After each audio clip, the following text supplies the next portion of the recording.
Jobs with Justice was started to win back the right to organize and bargain collectively in the U.S., and we're still working on that project because when workers try to organize a union, they face a war from their employer, and you have to be really heroic. This town, people stop and stare.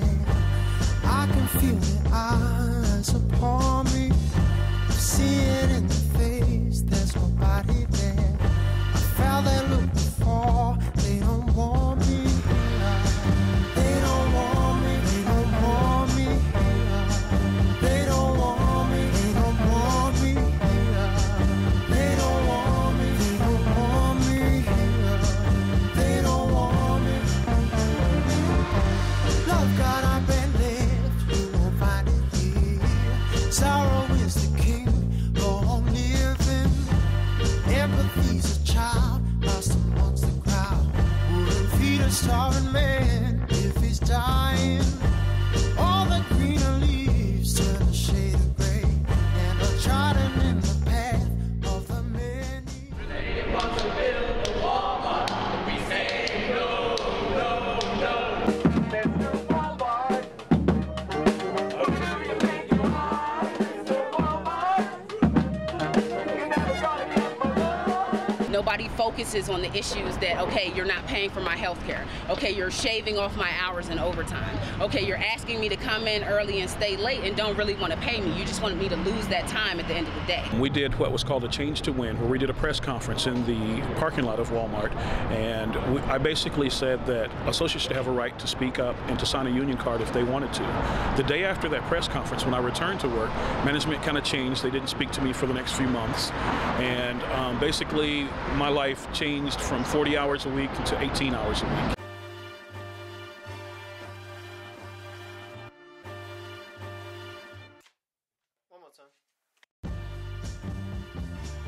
Well, Job with Justice goes directly to the workers, and we, for example, in the fight for jobs, you know, we actually go to the street, you know, in the downtown area, and we solicit people on the streets. They're looking for work, and we tell them that we have a movement, we have a program, and we're ready to fight, you know, to bring full employment and decent jobs, you know, jobs with justice.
to Wall Street. They should not be taking money out of me to fund their bonuses.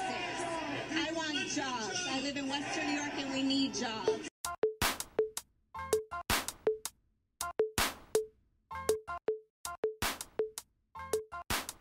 The great thing about it is that people who need care like this in their home deserve to have it done with dignity, and they deserve to be in a surrounding that is familiar to them, and they deserve to have still respect. And so the workers who are doing this deserve these same qualities and these same benefits as well.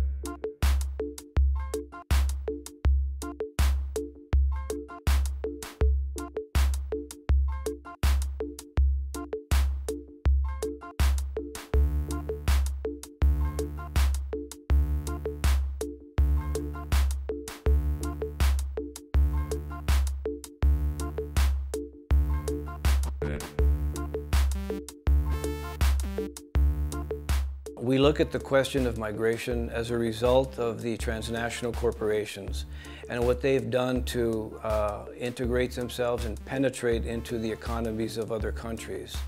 And we see that there's at least 250 million people that are living outside of their countries of origin, and they are having to go where the jobs are. The issues of workers' rights has to be addressed in a very broad way.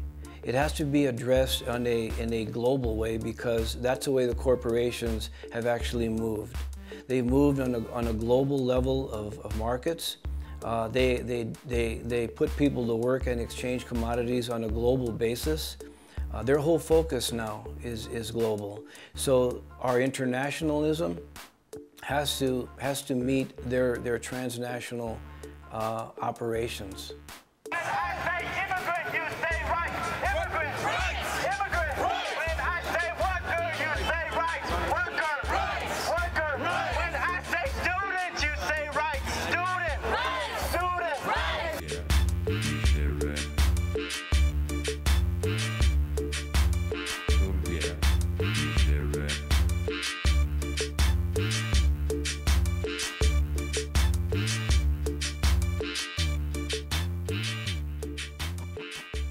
I started to work when I was just 12.5 years old. So I started as a sewing machine helper, and the working condition was so bad. I used to get $3.50 for 208-hour work. We barely did not get any help from Walmart. So for our torture, I should say that Walmart is responsible. In the year 2007, the National Guest Worker Alliance started building organizing committees in labor camps in the post-Hurricane Katrina Gulf Coast. We were organizing Indian workers who had come to work for a large metal fabrication company.